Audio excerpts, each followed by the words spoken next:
of the Arts and Humanities and Healthcare program here. And before we start our presentation today, I do have some announcements, upcoming events, and actually they're very upcoming because tomorrow afternoon at noon, we have a hybrid event. You can join us in person at the Fulgenetti Pavilion or via Zoom. And this is part of our Ethics Bites series. The title of the presentation is Perilous Medicine, the Struggle to Protect Healthcare from the Violence of War. It is also the same title as our speaker's new book, and that is Leonard Rubenstein. He's director of the program on human rights, health, and conflict at Johns Hopkins Bloomberg School of Public Health. Our colleague Matt DeCamp will moderate that conversation tomorrow. On Wednesday, I'm doing a film for our One Book, One Campus event. And the film is Ma Vie en Rose, My Life in Pink, a film by Alain Berliner, and it begins at 5:30, and it is also a hybrid event, both here at the Fulgenetti as well as you can view the present conversation and the film online. All of these events are on our website. And finally, we'll be back next Monday for the second Arts and Medicine Monday with a virtual presentation by the artist Ash Luna. She's a photographer, writer, speaker, and a parent. And she will be sharing her project, the Fourth Trimester Bodies Project. Before I turn it over to Dr. Mark Levine, this presentation will be recorded, and it will also be available on our website. So thank you all for being here, and thank you, Mark, for taking it away. Thank you very much, Tess. I really appreciate the opportunity. I've been participating with a group that has been studying medicine's paradoxical and shameful role in inflicting misery and death on humanity from time to time. Witness some of the behavior of the healthcare professions in the Holocaust and other genocides. And we've been looking for ways to be able to teach the lessons from that kind of shameful behavior of physicians and other people in healthcare through the years. We ran across this film, Ich klage an, I accuse, an ironic title, one that reflects actually accusation of Emil Zola back to the Alfred Dreyfus affair, when he was complaining about the French military's role in anti-Semitism then. And now, paradoxically, using the same title to defend Nazi policy in the 1940s, we thought it was too good of an opportunity to pass up. And fortunately, we were able to engage some wonderful presenters to work with us today. First, Howie Movshovitz. Howie is a PhD. He teaches film history at CU Denver. He's been a film critic on public radio for quite a long time and has contributed features on film subjects to National Public Radio since 1987. Another participant, we are very proud to have Volker Roelcke. Volker is a historian of medicine at Giessen University in Germany and director of its Institute for the History of Medicine.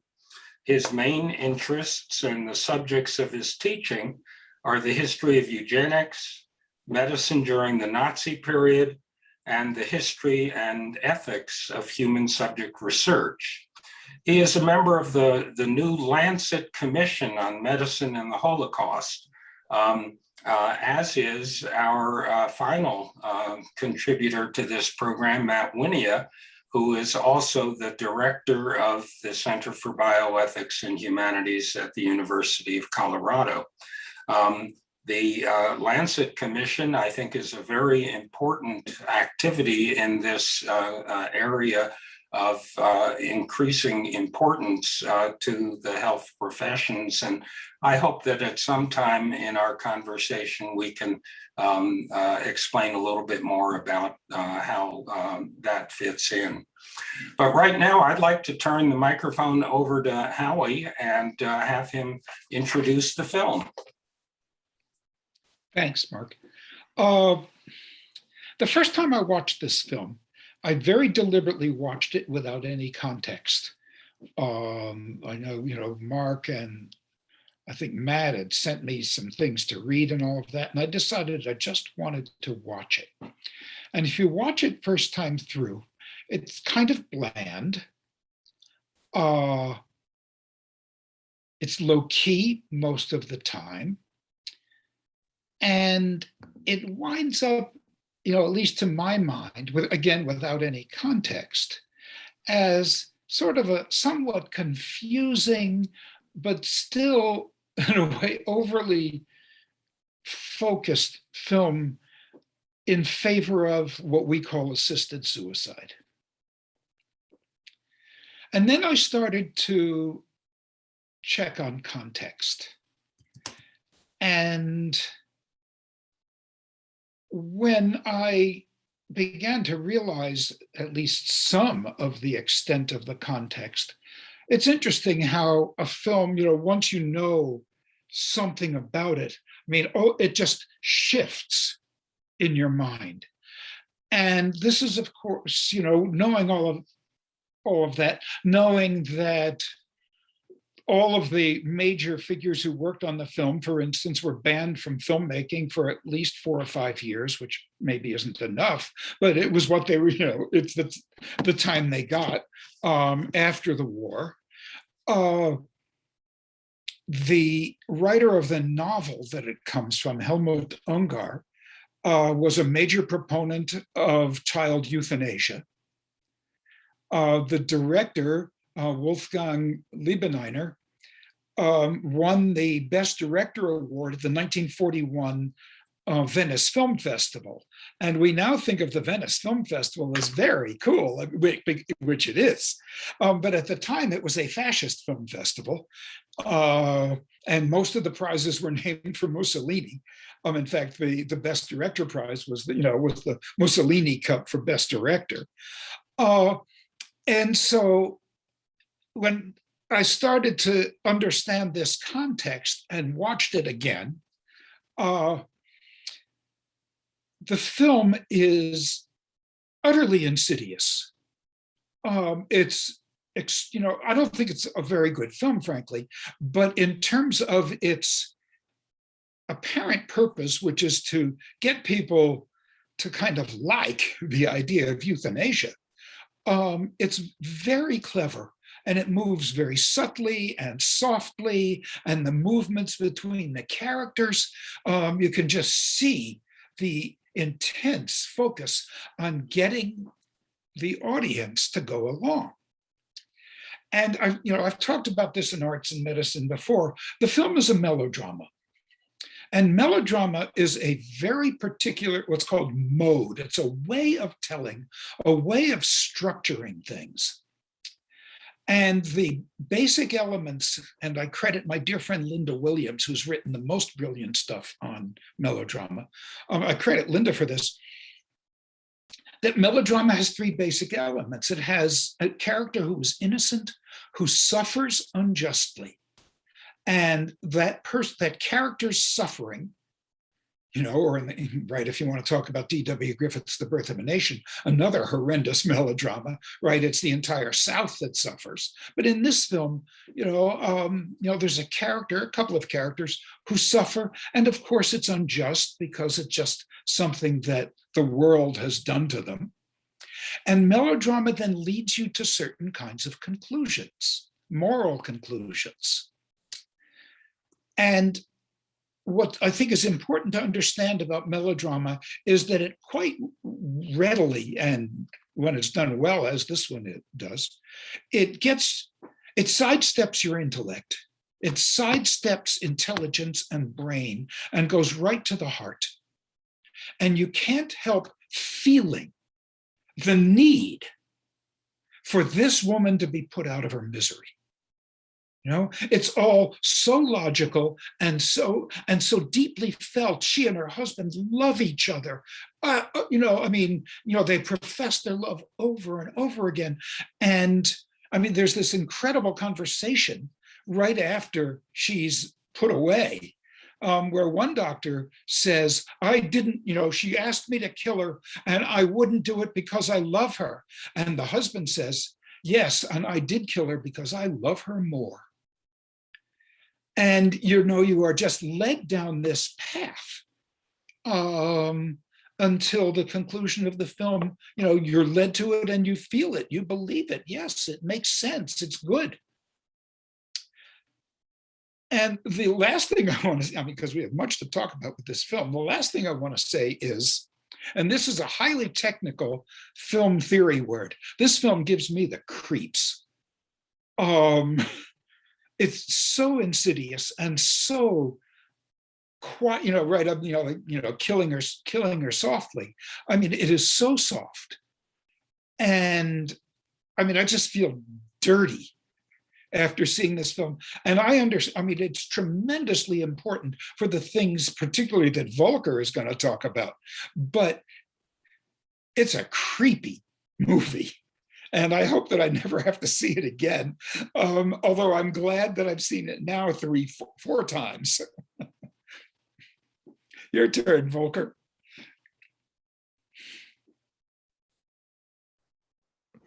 Yes, thanks very much, Howie, and thank you, Mark, and all the organizers. First of all, organizers of the event for the invitation to participate. It's a very interesting context for me, because I have used this film repeatedly in seminars with medical students in Germany, and also at other occasions.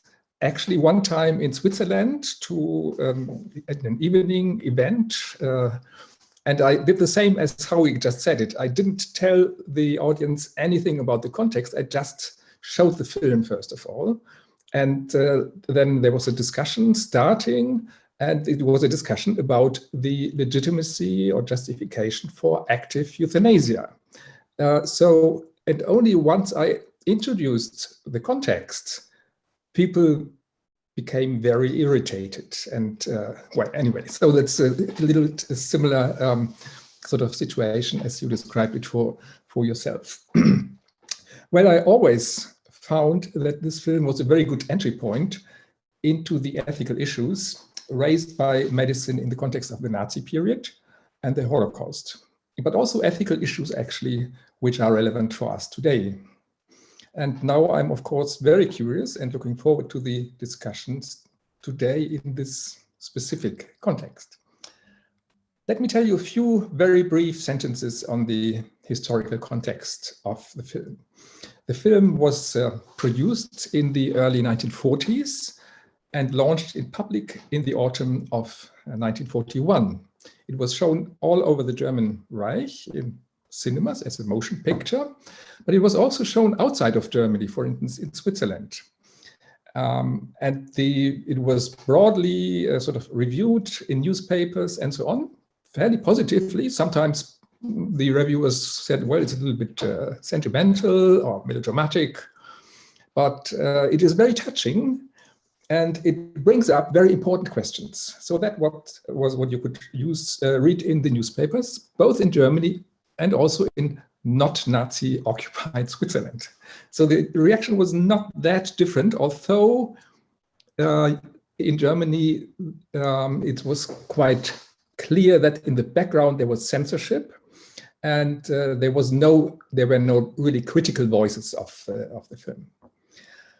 Well, 1941, the year in which the film was launched, this was already 2 years into the Second World War. You remember that 1933, the Nazis took over. They were elected. It was not. And there were 6 years without war. And then the war was prepared. And 1939, the war started. And immediately, with the beginning of the war, the program of systematic killing of psychiatric patients and mentally handicapped started.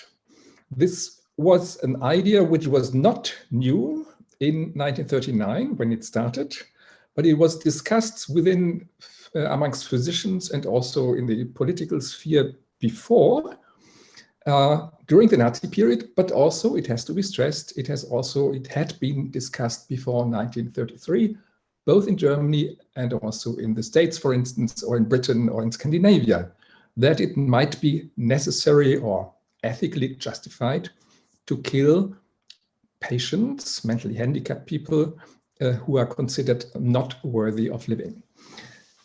So in 1939, together with the start of the war, this killing program started in a very centralized fashion. And it was a program which was initiated actually not by political instances, by Hitler or Goebbels, but it was initiated by physicians in collusion or in cooperation with state agencies. I think this is very interesting. Well, the simple fact that the Central Euthanasia Office in Berlin, Tiergartenstraße 4, so that's why this killing program was also called Aktion or Action T4. This centrally organized killing program had a central office, and the people in this office, both physicians and administrators, they found it necessary to produce this motion picture with considerable resources, money, and very high-profile actors, actually. Actors which, as Howie has mentioned, they had a post-war career as actors. They were not just crazy people, or they were really high-profile actors. So this fact that these responsible people thought it might be necessary to produce this kind of film, it illustrates, in a nutshell, some very interesting features of medical atrocities in the Nazi period. First, it illustrates something I already mentioned, that the initiative for this film and also for the killing program did not come from Hitler or Goebbels or any other leading Nazi politicians, but as mentioned, from the central office of this killing program. This office was jointly headed by physicians and by officials of the state bureaucracy. And this is one of many indicators that the initiative for medical atrocities did not simply originate from politics outside of medicine. And these atrocities were not pressed upon physicians, as a much cherished post-war stereotype claims, but that physicians themselves were heavily involved in the initiation of these atrocities. And these were not crazy, fringe, perverse psychopaths, but these physicians were, again, they were high-profile physicians, like the directors, the heads of the killing office in Berlin, they were professors. Professor Heide, chair of the Department of Psychiatry at Würzburg University, and Professor Nietzsche, also a very high-profile guy. So this, I think this is interesting and somehow irritating, I think. Second, the effort to produce this film clearly indicates that the physicians and state administrators responsible for the killing program felt that there existed a certain ambivalence in the German population towards the killing of those considered unworthy of living. And that these responsible physicians and bureaucrats were interested in manipulating the public opinion about the question if the killing of those deemed unworthy of living might be justified. And they tried to do this in a fairly subtle, not open way. So it's not with a big stick that they said, well, we have to kill thousands of people to get rid of them. But it is very subtle, and it plays in a way with compassion, with mercy, and also actually with the idea that the patient himself or herself should have her own will. And if she wants to die, she should have the chance to die. So I think in that sense, the film also illustrates that even in this specific context, the Nazi context and also the context of the Second World War, there existed a range of arguments for active euthanasia, or the killing of individuals deemed unworthy of living, including compassion or mercy, and also what we today call autonomy. These arguments were around, they were there, and so those who wanted to implement the killing program, they had to deal with this fact, and they had to try to tempt the population to agree to what was intended and what was actually already going on. So in that sense, I think it is an indication for a very interesting situation in this already advanced stage of the Nazi regime. Namely that the state or the regime was not totalitarian as it itself proclaimed. It's a total regime and everything was under control. This is not the fact.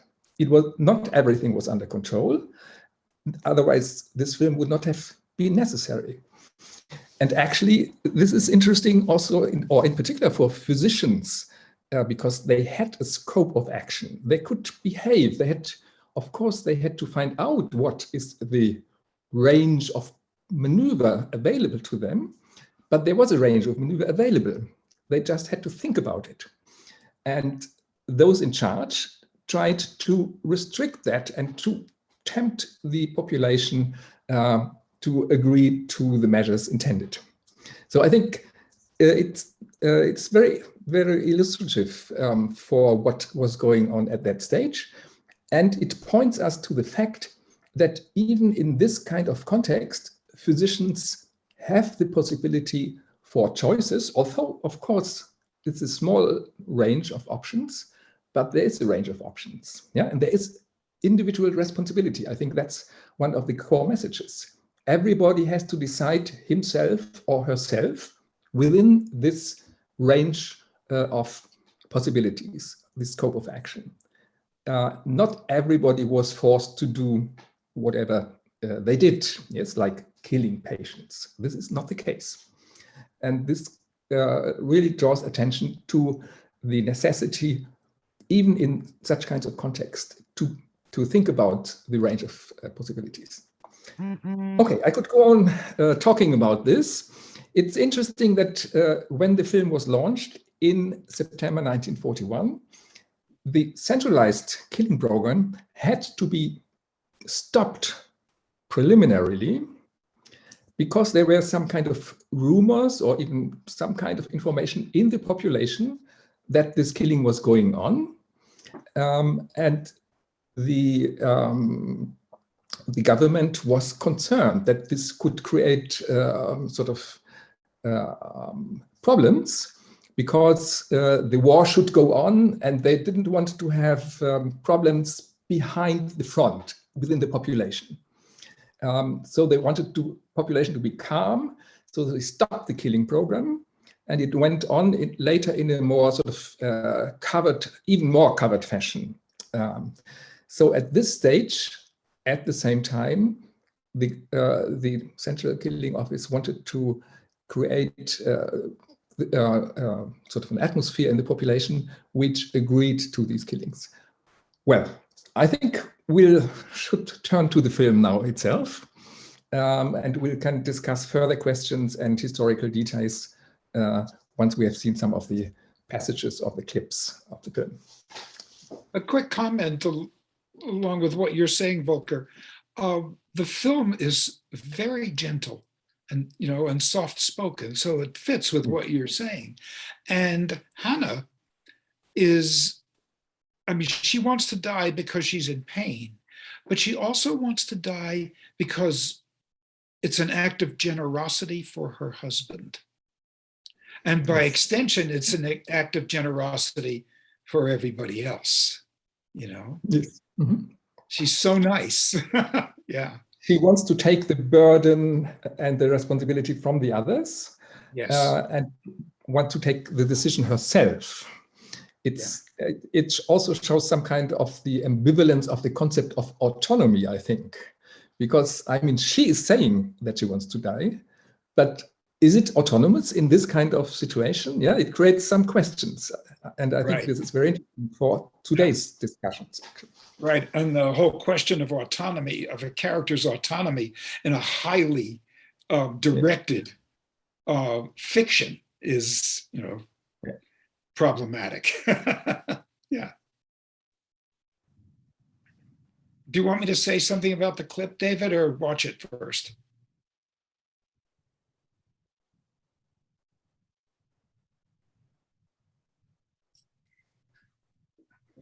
Your choice. You can introduce each clip a little bit. I think that would be great. Okay, I'll very quickly. This is a pretty short clip. It's from quite early in the film. The Haidt, Dr. Haidt and his wife Hannah. Do I say that right, Volker Haidt? They're having a party, and it's very celebratory. And there's even been, later there's a comment that people in the early stages of MS are giddy. And Hannah is somewhat giddy. Anyway, she and two men play some classical music. She's a pianist, as you can see. And as the clip goes along, she makes several errors in her playing. And it's quite noticeable, and people are, upset about it. I think that Volker thinks that I overread this. He may well be right, but I see it as it's an early example that her disease is intrusive, and that it's insulting to German culture in the larger scale, right? That her sudden ineptness at the piano is an affront to culture. Anyways, but it's only the second time in the film that there's been any hint of a disability with Hannah. The first one, she trips on stairs a few minutes before this, but this is when it's really highlighted.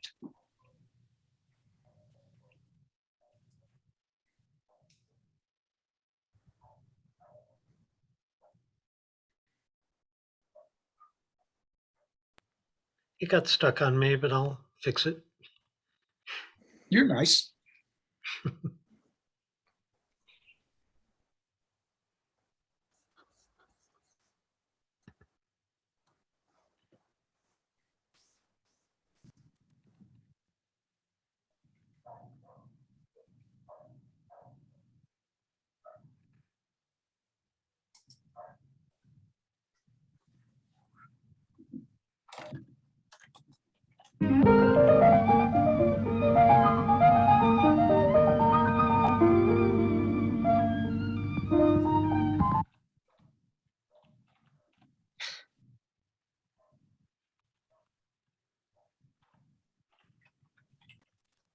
It really is being fussy. Sorry about that.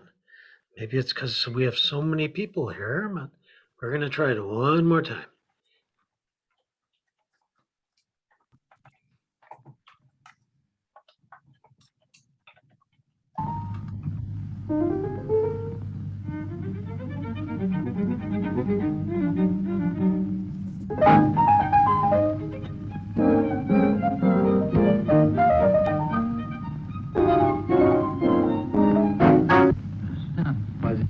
Die Luft ist rein von Tönen.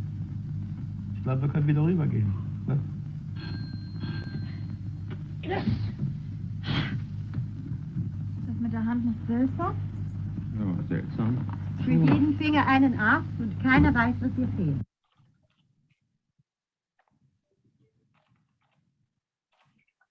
Oh, that's too late.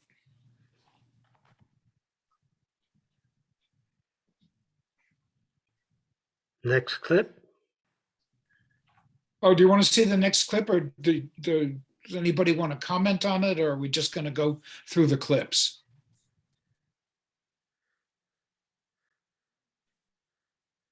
I think, Howie, if you or Volker have things you'd like to say about that clip, we should do that now, Yeah. because we're going to get into the meat of the story in the next clip. Yes. Do you want to comment, Volker? Well, just perhaps 2 or 3 sentences. So it's a party, as you said, because the husband of this protagonist, he's a microbiologist, and he has received a job offer at the University of Munich. So this is celebrated, and there are lots of physicians in the room, as you could see from the subtitles. And so they have this sort of small piano trio, and suddenly she makes these errors and fails. And these are the first symptoms, as well as the problem at the running down the chairs, the steps, as Howie mentioned, the first symptoms of a disease, which is then shown later on in several stages, very far progressing. Namely, I think I can tell that now, or is it still a secret? It's multiple sclerosis. Yes, and in the background, it's true, as Matt just mentioned in the chat, that there are lots of jokes going around in this party, and it's still a very good atmosphere.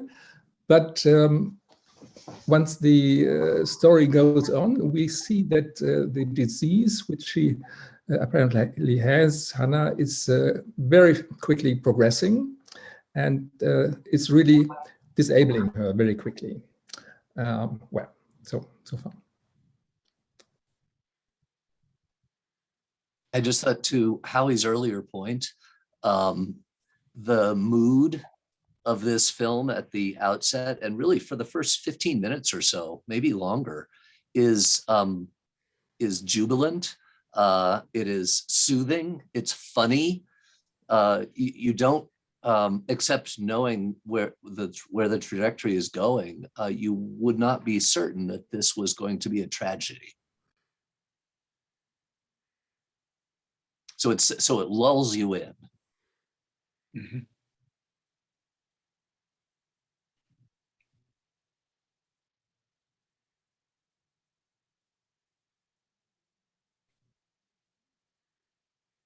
David, can we run the second clip now, or should I say something very quickly about it? Sure, go ahead while David's pulling up. Yeah, this is the scene in which the husband euthanizes his wife, and it's very beautiful in a way, and very tender. And again, as the melodrama works, you feel the necessity for it. You don't feel any misgivings, I think, at this point in the film. It's taken you into its structure.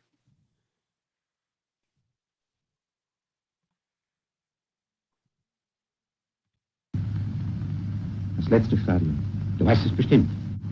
Ich habe es auf der neurologischen mehrmals erlebt. Wie lange wird es noch dauern? 2 Monate. 2 Monate grauenhafter Qualen. Ja. Ist nicht aufzuhalten. Sie darüber hinwegtäuschen? Kann man nicht mehr. Was soll man machen? Beruhigen? Morphium? Danke dir für deine Offenheit.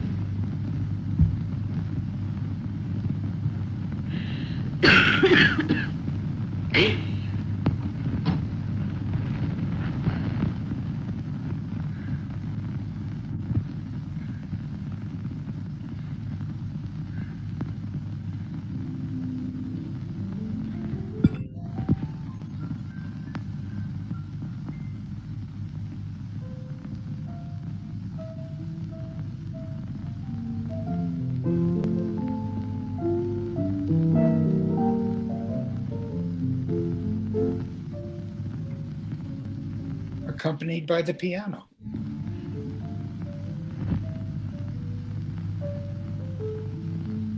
Gib dir jetzt die Medizin. Und du schlafen kannst.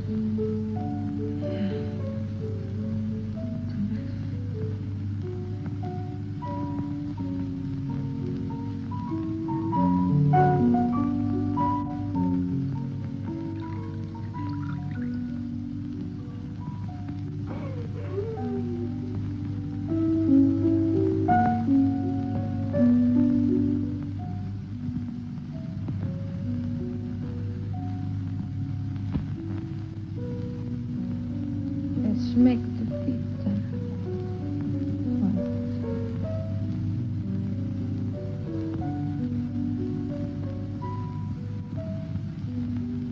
Jetzt bin ich so ruhig, so glücklich.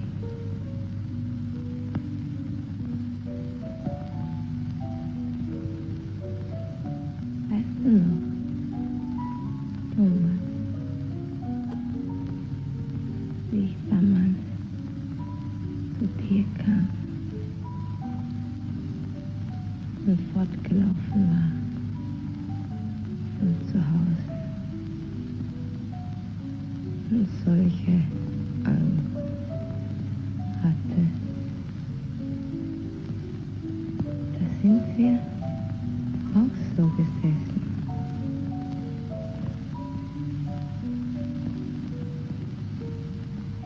Fühl mich so leicht, so glücklich wie noch nie.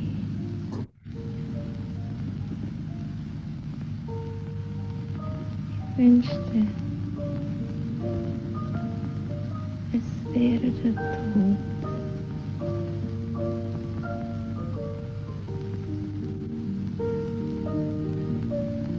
Es ist der Tod.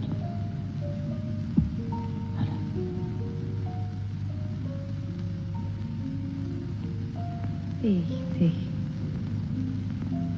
liebe, Thomas.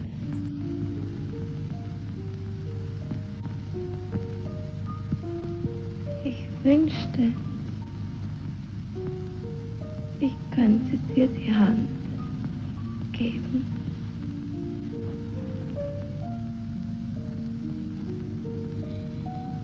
Ich liebe dich.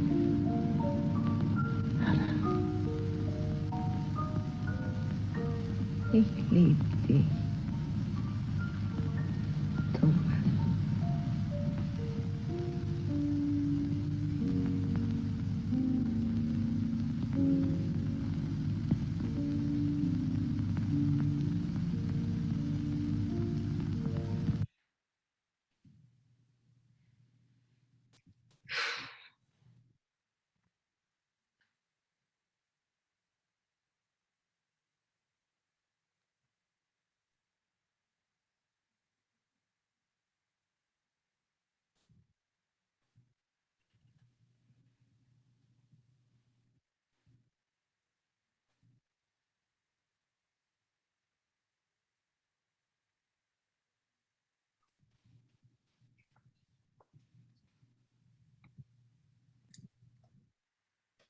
Comments?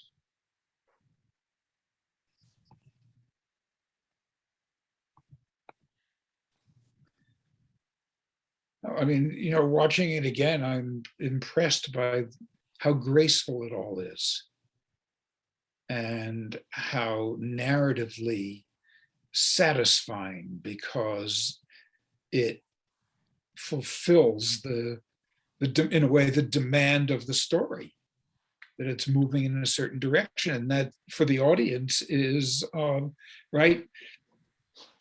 It's not even a question of what we think about euthanasia. It's that the power of the film brings us along until we appreciate this scene, quite deeply. And isn't it wonderful that it's done so nicely?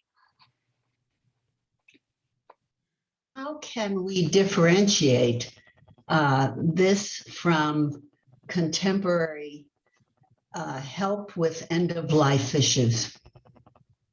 Well, as I said at the beginning, I think a lot of this has to do with understanding, and Volker talked about this, understanding the context of this film. That when you understand the context, it's not just, kind of an innocent look at the possibilities of assisted suicide. It's a film that's trying to get people used to the idea of killing people who are an affront to Germany. we haven't gotten to the trial and to the last few minutes of the film, but there's a very careful blending of the different motivations that is taking place here and that will become more explicit later. The issues of mercy killing and of autonomy are being combined here. And it's in a subtle way, right? She has asked several times that when the end comes, her husband or someone will help her with this. And her husband agrees. The other friend of theirs, who also deeply loves her, disagrees and will not do it. That's how we get to the clash where her other, doctor friend, who almost marries her early in her life, says, I couldn't do it because I loved her. And the husband says, I loved her more, and that's why I could do it. Yes. Those are about autonomy and about mercy. But at the point where he actually does it, notice he doesn't ask her, are you ready? He doesn't, so she doesn't get a chance at the end to say, now is my time. He does that for her. And that is elided. It's never talked about in any explicit way, but it's a critical thing, and it will come up later again in terms of potential euthanasia, and I'll put that word in scare quotes, of a baby who is severely disabled following a bout of meningitis. And it will come up in the conversation sort of between the jurists in the deliberations room, where they will talk about, well, really, this shouldn't be a decision that the doctor has to make at the bedside. It should be a committee that makes these decisions. It should be the state who makes these decisions. So these are the ways, to my mind, in which this is not a $1 million baby. This is a film which in the end is trying to move you towards the idea of state-sanctioned and authorized murder, and not autonomy-based, you should have the right to assistance in dying at the end of your life. I don't, Volker, maybe I've overstepped your interpretation. We haven't had a chance to talk about this yet, but I'd love to hear your thoughts on that. Well, yes, I agree with you, Matt, but I think one can say what you said just now in hindsight, once you have seen the film and once you know the context. But if you watch the film from the beginning as an innocent viewer, audience, you wouldn't know all that. You just get drawn into this story between the two sort of males loving this woman and her suffering, which is rapid. So it's, first of all, I mean, you are seduced to think it is about autonomy and mercy, and autonomy and mercy. So there's nothing else in the beginning. It only unravels later on in the story. And even then it's not very open. Right, it's still. Well, yeah, it at the end, when we have this situation, and then the plea of Thomas here, or Thomas, the husband, is to create a law for a new kind of ethics, which allows the killing of those who are suffering. That's all. I mean, it doesn't say we want a state-sanctioned killing of psychiatric patients and handicapped, but it just asks for a new law which allows the killing of those heavily suffering. And it also mentions more or less aside, as an aside, that there should be a committee with which also has physicians on it, and they decide about if it is really justified. And that is actually what happened in the real killing program, that there was a killing committee only consisting of physicians actually, which decided over the killings. But I think so. at this stage, we are just seduced as audience or as viewers, and we don't know about what you said about state killing and so on and so on. And I think that's the core kind of technique of this film. It's seduction. The seduction and persuasion. And what it explicitly leaves out. Of right? course. So it does not talk about economics. It does not talk about being a burden on the state. It talks about being a burden on her husband, but it explicitly does not bring some of the core arguments to the table, partly because there was already evidence that those core arguments were not going to be persuasive to most Germans. It doesn't have to do those things, you know. I mean, that she does this for her husband is enough. I mean, because emotionally, you know, we all generalize from that. Oh, not just the husband, you know, everybody else in her sphere, you know, is relieved by her death. Yes. Also, you know, talking about her, you know, her consent. Of course, he says, "I'm giving you medicine." You know, he doesn't say, "I'm giving you hemlock." He says, "I'm giving you medicine." Right. At least in the subtitle. She's great. In the end, she's grateful for it as she's dying, but she does not ask for it at that moment. She has asked for it before, but she doesn't ask for it at that moment. And I found that particularly telling. Yeah. Her death is beautiful. May I add one thought? And that is, I think the discussion, or there's not a discussion, the messages here are they are about mercy, compassion, and also autonomy. Even later in the courtroom situation, we have quite a range of arguments why it might be possible or justified. But economics and sort of the state wanting to get rid of those who are a burden to the state, that is not even there. It is not really explicit.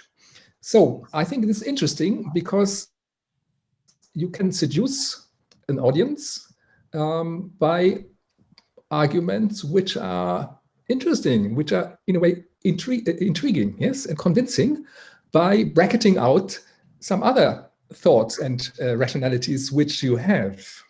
And I think this might be interesting also for present day debates, yes, that we are talking about mercy, we are talking about autonomy, but where are sort of the economic considerations which may be present in the background? Are they? And I think one of the messages actually, or the implications for looking at the Nazi period in medicine is and euthanasia, is to be aware that we should look at all arguments and rationalities going into this kind of decisions and also policies, and not only to those who are put to the foreground and used in a rhetoric way, in a manipulative way, mercy and autonomy, but have a look at all issues which are at stake. And I think that's one of the messages from this kind of film and situations. Another example of the way that the film presents things in an intentional manner. Just prior to this in the film, Thomas, who is a research physician, aggressively does various experiments to try and find a cure for multiple sclerosis. Simultaneously in Germany, there was aggressive research going into multiple sclerosis, trying to find a cure, but it was a lot more than test tubes in mice. It was also injecting real live patients with serum and other things from patients with multiple sclerosis, but that's of course never referred to in the film. The film would certainly get people excited about the possibility of research helping patients without looking also at the effects of unethical research. So it's a false goal and a false presentation. You know, I earlier mentioned Birth of a Nation, you know, another extremely effective, maybe the most effective melodrama ever. But Birth of a Nation, you know, for Griffith, well, this is just history. You know, he presented the Birth of a Nation with total innocence. You know, people did, you know, I mean, many people bought it, some people didn't, but I mean, again, that's how this form, this artistic form works, that it doesn't have to say a lot of things. It can exclude anything that doesn't fit, right? It's a highly controlled, highly developed fiction, you know, in which the, right, you know, real life doesn't enter, only the life that the writers and the director and the actors want. There's a very quick cut. It's a little before this in the film. During the period of all the research being done, and they're using mice, the woman doctor, I forget her name. Burkhardt. Thank you. Dr. Burkhardt takes a mouse that's been damaged and she euthanizes it. And she says in this very sweet voice, "You'll have no pain." And then there's a very abrupt cut to Hannah in pain, wanting more drops. You know, I mean, it, you know, again, it's very soft and very graceful and deadly.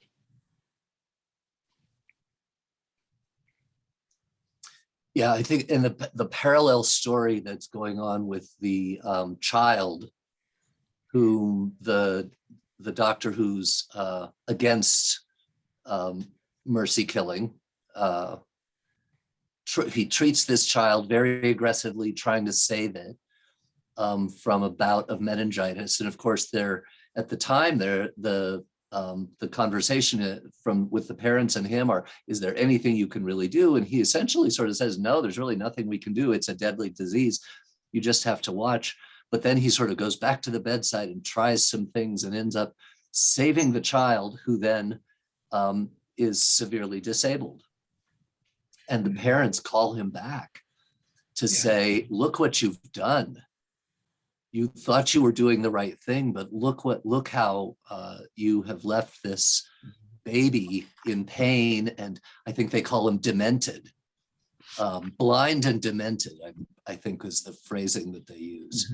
Mm-hmm. And that's actually his transition point from being opposed to so-called mercy killing to deciding, I'm going to go to the defense of my friend.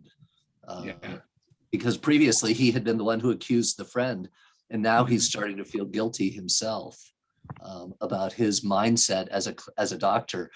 To many ways, I think he's the person you're supposed to most relate to in this film, because he has this transition. He moves from being opposed to being in favor. Yeah, that's why one reason the trial sequence I think is so interesting, because it allows certain opposition to euthanasia, to what Dr. Haidt has done. But then almost methodically, the opposition is softened. And he's throughout the film, and what's the word? Co-opted. Yeah. And throughout the film, the other character, the other man who loves Dr. Lang. Dr. Lang. He's really the one you're supposed to relate to. Mm-hmm. We don't really like Thomas that much. He's not a very relatable guy, but the family physician is the relatable guy. You kind of wish she had married him at the outset.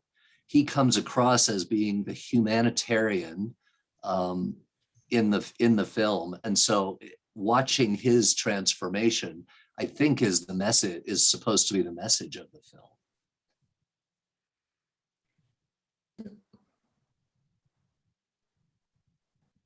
Should we go to the? Yeah, shall we go to the courtroom scene? Yeah, this is the trial. You know, it's part of the trial scene because the trial scene, all in all, is about 25 minutes long, and so we cut it. I cut it.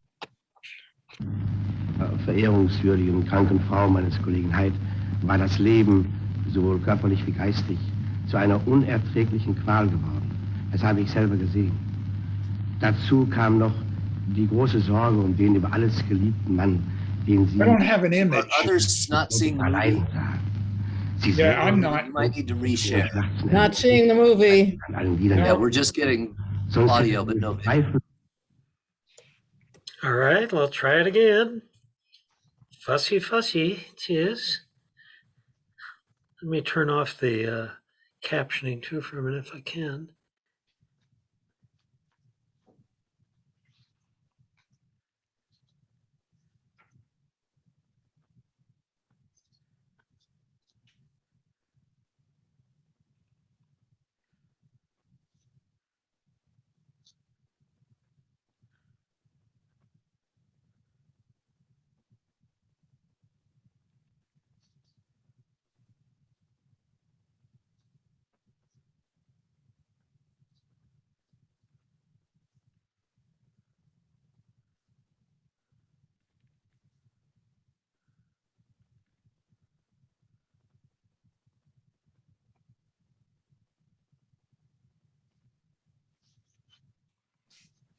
While David's playing with this, maybe I'll go back to something that Volker mentioned early on, which is the timing of this film. So the T4 program, which with which many of you are probably familiar, is an organized state, centralized at Tiergartenstrasse 4 in Berlin program with centralized killing centers around the country, 7 of them, I believe. And when it becomes apparent to the German people and church leadership and so on, what's going on at these centralized killing sites, because after all, there were people being brought in buses, killed in gas chambers, and then their bodies cremated in specially designed crematory ovens for this purpose. The people in the local neighborhood can't help but know what's going on. And in fact, there are articles written about this in the American press at the time, that Germany is killing its disabled population. So Hitler calls a halt to this centralized killing center program with these 7 centers. And instead, it goes into what's often now called the wild euthanasia phase, where a couple 100,000 more people are killed in other ways around the country, in hospitals far and wide, rather than only in these centralized killing locations. And I wondered as I watched the movie if this transition point was important as well, because we were moving from, the German medical community was moving from a pattern in which you would send information about a patient to a centralized office, and then they would say, okay, we'll take care of the problem for you. We'll take that patient and murder them in a centralized gas chamber. And instead, as I understand it, you would send the same information, and then they would send back, okay, you can take care of the problem yourself, meaning you're going to need a lot more doctors and nurses involved in this killing program at hospitals all over the country.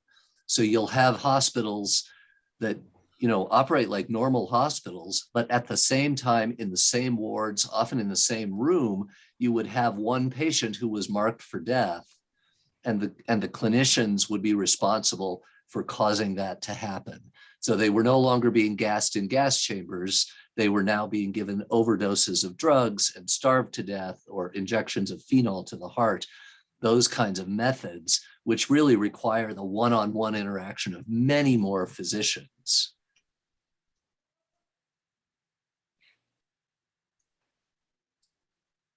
Again, I don't know, you know, at the time they're designing and filming this movie, they couldn't have known that that was the direction things were taking. And yet it makes me wonder. Yes, maybe I just add a few words on that. I don't think that so when the movie was designed or planned and so on, that the kind of decentralized killing or so-called euthanasia was already envisaged, but it was actually taking place. And I think the most important aspect to this is that the responsibility was with the local physicians in the mostly asylums, psychiatric asylums, to define if her patient would live on or would be killed. So many physicians, and sometimes they discussed that with the nurses, decided on the spot if a certain patient should be killed or not. And I think this is really interesting, and so there was no longer the chance to think that, well, this is life unworthy of living, but we can't do anything about it. So we give the information to the centralized office, and they will decide and they will organize it. Now the responsibility is with the individual physician. And I think this is a really an important shift, actually, and it shows, if you look at the whole, how many physicians and also nurses were involved and prepared to kill those human beings which were given to them to care for them and to support them. And I think this is really highly, highly, highly irritating. So, Volker, you and Matt are really saying, because I'm naive about this. You're really saying, you're describing the moral corruption of an entire medical system. In a way, yes. Yeah. I don't know if the entire medical system, but many, many physicians, yes, were prepared to do that. Yeah. And they were not pressed to do this. I think it is also very important because nobody forced the physicians in the individual asylums to kill an individual patient, or 10 of them, or a certain amount, a certain number of them. Nobody forced them to do that.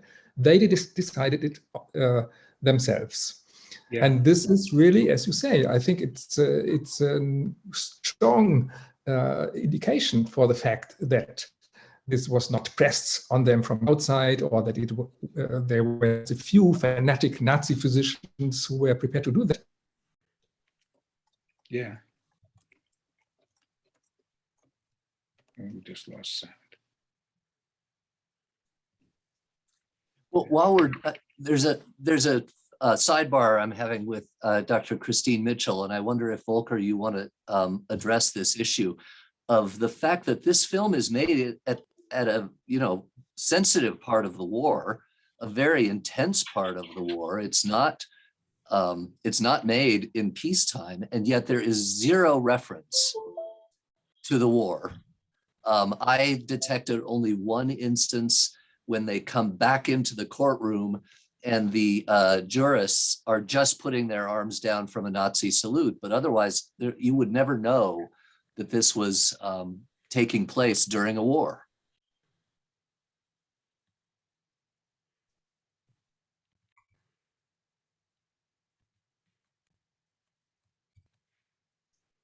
So I guess so my question is, do you think that's intentional to get this out of the war framing? I think that's what's so clever about this propaganda, that they, as Howie said, suck you in, seduce you. Euthanasia is beautiful, but they change the context of what is more from who loves you more, the one who loves you more will kill you, to what do you love more? You love your country and your race, so you have to eliminate the contaminants, namely Jews and Gypsies. And that is the worst example of the slippery slope. But you wonder, is it intentional? In any film, once it is finished, everything is intentional. Mm-hmm.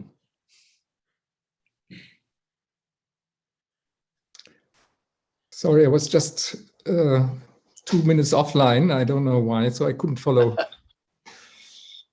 Volker, just briefly, I was asking about the apparently intentional displacement of any mention of the war. So there's one point where you see the jurists just putting their arms down from a Nazi salute, but otherwise you would have no idea this is taking place in Nazi Germany. You would have no idea there is a war going on. Yeah. I think actually this was the consequence of, there were a number of interventions in the production of the film, because in earlier stages, the film had more openly sort of Nazi emblemata and so on. And after the sermon of the Bishop Galen, and so on, the people at the killing office, they decided they wanted to get, they shouldn't be too openly Nazi propaganda. So they cut off these all these sort of symptoms of the context, if you want. There's a question also in the chat about who funded the film, who commissioned the film. Yeah. Do we know that? Yes, I mean, the film was commissioned by the T4 heads, both Viktor Brack, who was sort of on the side of the administration, and Paul Nitsche, who was the physician head of the Central Killing Office. They commissioned it, and it was funded by the T4 office, or which was sort of somehow associated with the Ministry of the Interior of the Reich. So it was state funded. Yeah. I noticed in the chat that several people also mentioned how the film deals with women. And of course, right, it's about a woman who's killed with a whole bunch of men surrounding her, arguing about it. And one of the doctors in the trial, talking about Dr. Burkhardt, said, well, for a woman, she's smart. But he's then discredited for that. But I mean, look, women in this film have little or no agency and little or no role. There's the cook. They have character, but they don't have any power. Well, there's one woman. This is the assistant to Thomas in the lab. Dr. Burkhardt. Yeah, Dr. Burkhardt, yes. And she's quite, I think she's also... yes. She's also playing, and she's very sharp in some of her comments and arguments. And yeah, but still she's admiring the professor, Thomas, and she's finally sort of stepping aside and doesn't try to follow up her wishes, interests, concerns, or whatever. Yeah, that's true. But I think that's not specific for. I mean, that's not specific for the Nazi context. I mean, if you consider the context of the 1940s, I think it would have been a very, very widespread phenomenon like this. Absolutely. Yeah, and in fact, I was a little surprised at the sort of humor that they use sometimes in reference to this. So in the courtroom, when he says she's very smart, for a woman, I mean, everyone in the courtroom kind of laughs. And earlier in the movie, Dr. Burkhardt again is described as someone whose main objective in life is to prove the strength of women. She is in some ways, treated with a level of respect and at the same time mockery, right? That her proof of the strength of women is something to be chuckled at. Yeah. Are we going to look at that last clip, or is it too much for this? I'm not sure. We can continue the conversation. There are certainly things going on in the chat. David, are we going to be able to see the clip, or?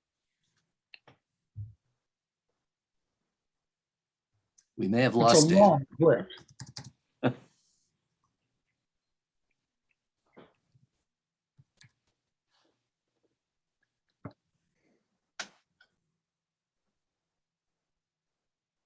It's a 7-minute clip.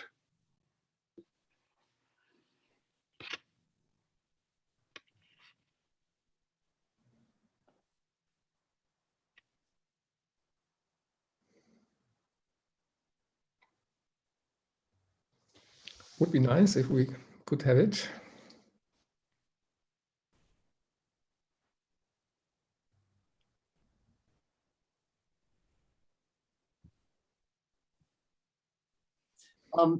While we're waiting, Daniel Bitron has asked whether there are ways in which this film is a successor to The Black Stork.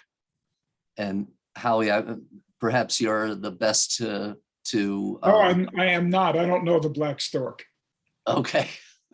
Volker, do you remember The Black Stork? I mean, not remember, but. No, sorry. I've heard about this, but I've never seen it. Yeah. Yeah, I haven't ever seen it either. I've just read about it. Yeah. But it's an American euthanasia film. Yeah. Which precedes this one by 30 years. Yeah.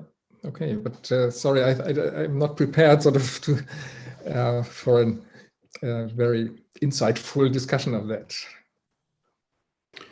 If I may, Matt, I just wanted to, this is Daniel Bitron. I just wanted to highlight The Black Stork because to me, there's really nothing new about this film.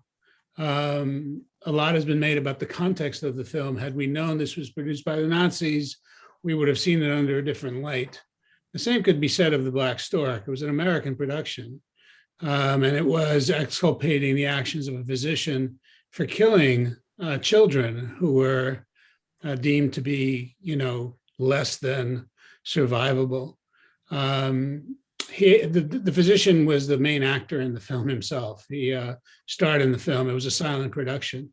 The point that I'm trying to make and why I raised it here is because I have difficulty understanding what this film does for the Nazi agenda.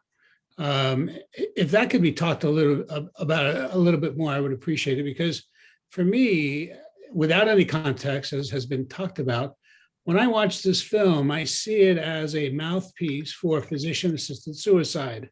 Today, it would be used to herald aid in dying. That position, within that context, is viewed as a very justifiable position. And yet, when we take the same film and place it in Nazi Germany in the 1940s, we see it under a very different light. So if the panel can comment on that, I would appreciate that. If I could say my take on it is, who do you love more? And if you love your wife more, you kill her. And if you love your country, and if you love your race, then first you have to accept euthanasia as okay. And then you move to the horrific, inhumane Holocaust. So it's step one in a slippery slope of the worst we have ever known.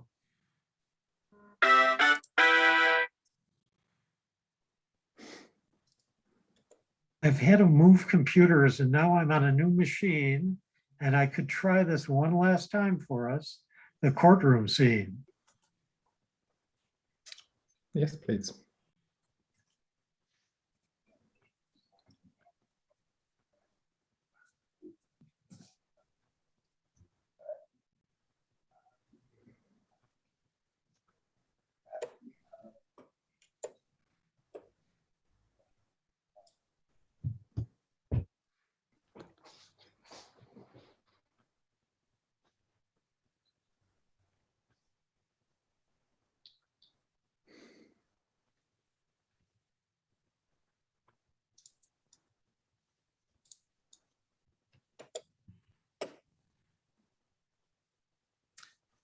David, I hope you're not trying to show something because we're not seeing it.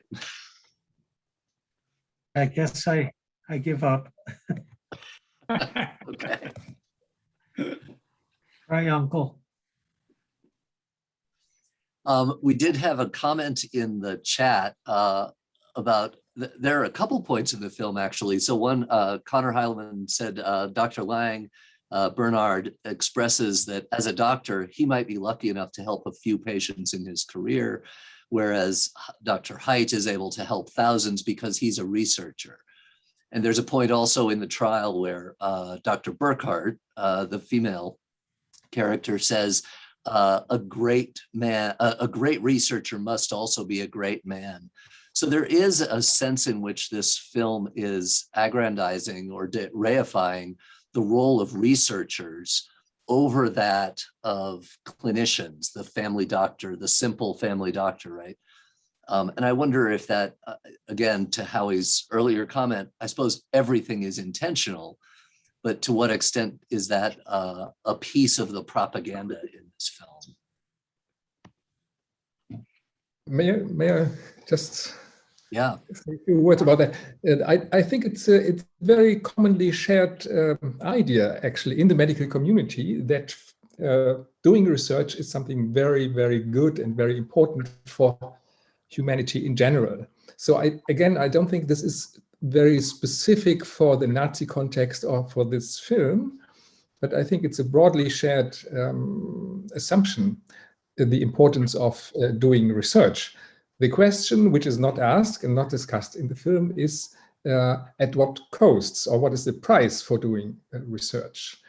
And what are the limits? I think it's another part of Nazi propaganda, where the many, including all the nationals, the German people, the nation, take priority over the individual. And to me, the propaganda emerges mostly in the very last minute or two, where the whole courtroom scene has been moving in the direction of, let's see if we can go easy on him, give him a minimum sentence, maybe there's a way out of this. And finally, there's a way out of it when, and this is what the clip that you wanted to show may have shown, where the lover, who didn't love her enough to kill her, comes in and he endorses the pathologist's possibility that she may have actually died from MS, respiratory arrest, as opposed to the lethal dose of medication, which lets him off the hook. And the accused turns around dramatically and says, I accuse the German law, that ought to be changed. And that's, wow, that is the dramatic high point of the film and the most salient piece of propaganda. I will say also, since we're not going to be able to see this, and I'd love to hear Howie and Volker's thoughts on the very final moment of the film, which essentially leaves the question of the husband's guilt in the hands of the audience. So they don't show us the verdict. They don't tell us whether he got off, whether they agreed with the, right, even after the dramatic turnaround that Dr. Terman is mentioning, where he says, no, I want you to judge me. I want you to tell me whether it was okay for me to do this, because if it wasn't, then something needs to change in the law. And that's, then, fade to black, or cut to black, in fact.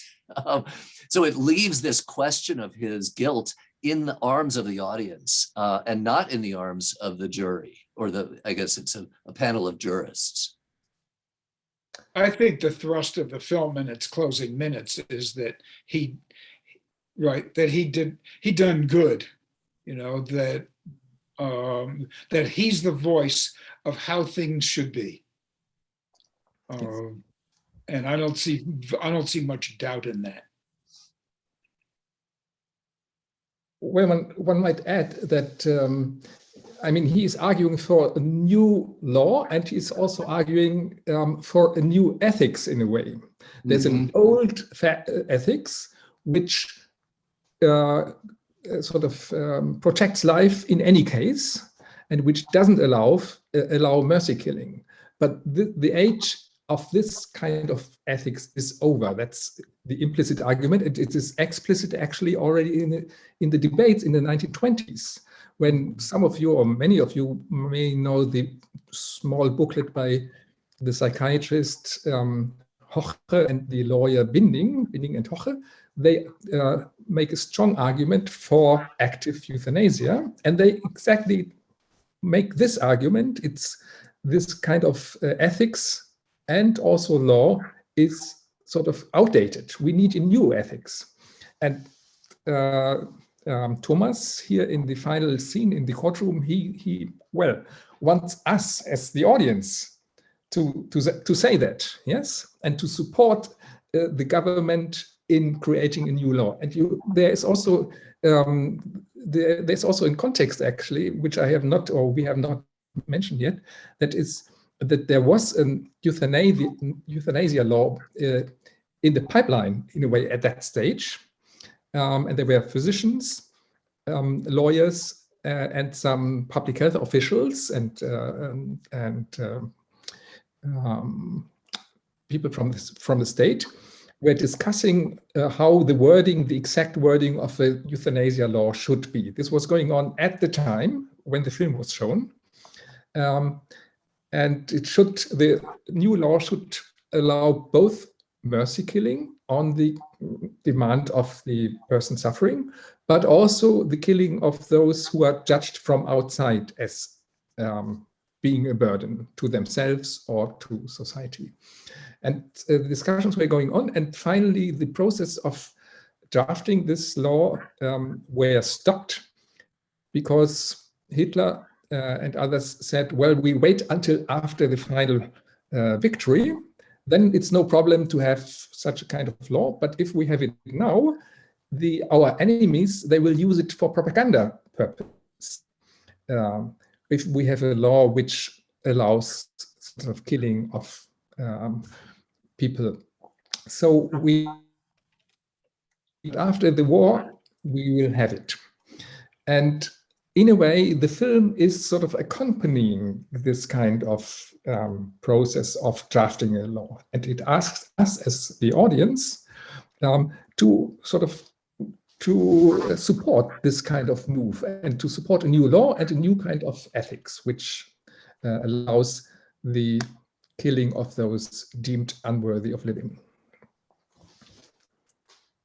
If you take a moment to think about whom does the title apply to, I accuse. I think what happens in the last couple of minutes of the film, which is so dramatic and so powerful, is that the accused husband who mercy killed his wife turns the accusation from himself to the German law.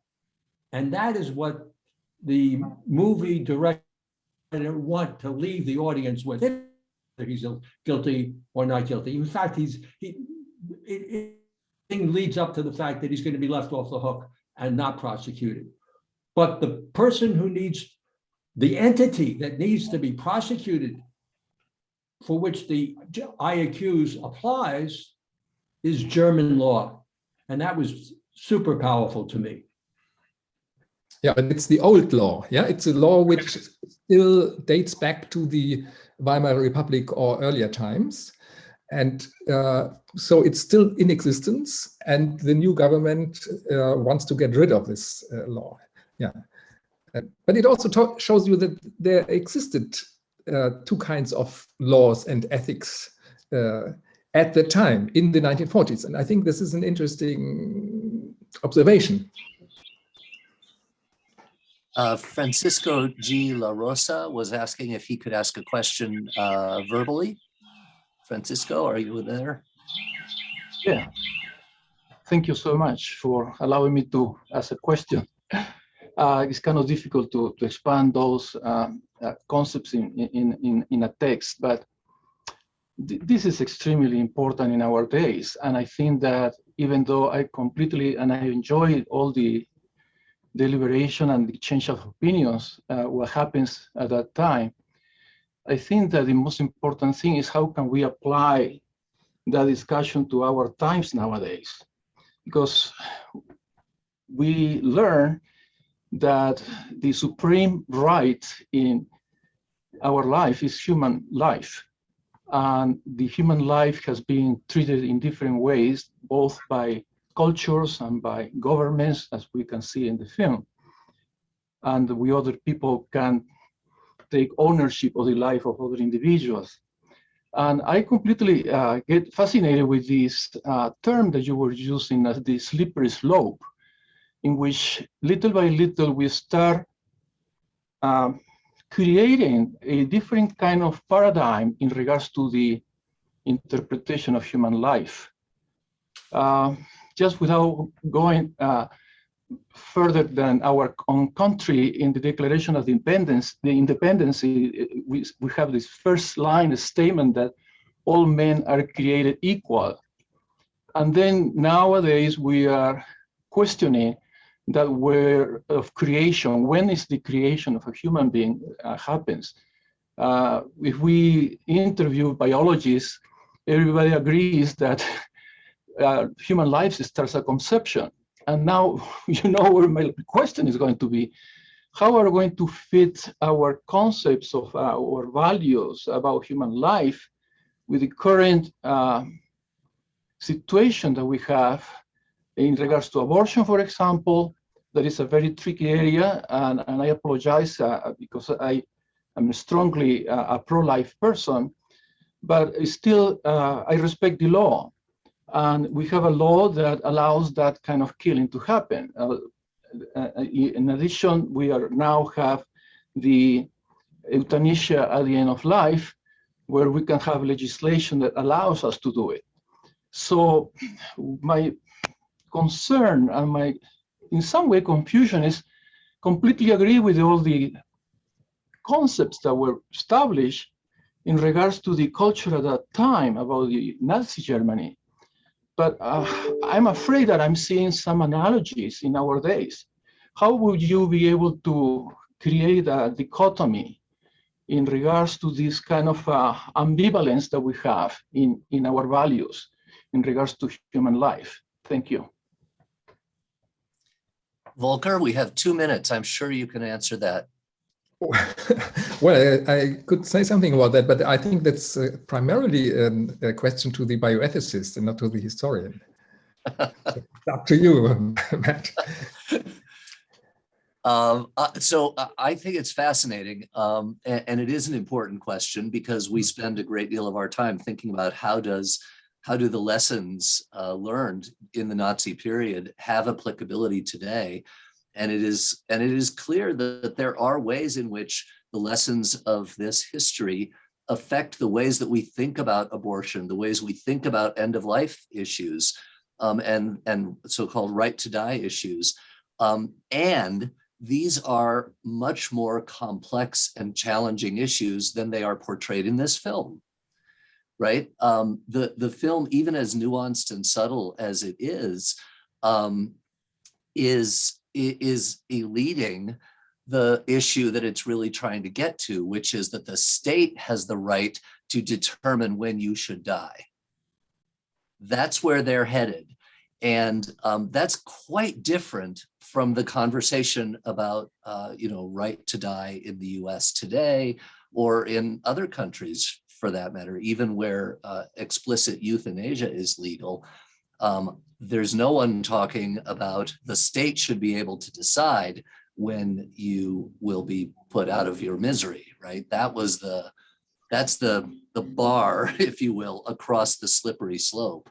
Although I think the issue that is being raised about dehumanization, desensitization to humanity, and the loss of the sense of putting the patient's interests ahead of those of the state, those are all very important aspects in which the lessons of the Nazi past still affect the way we think about this today.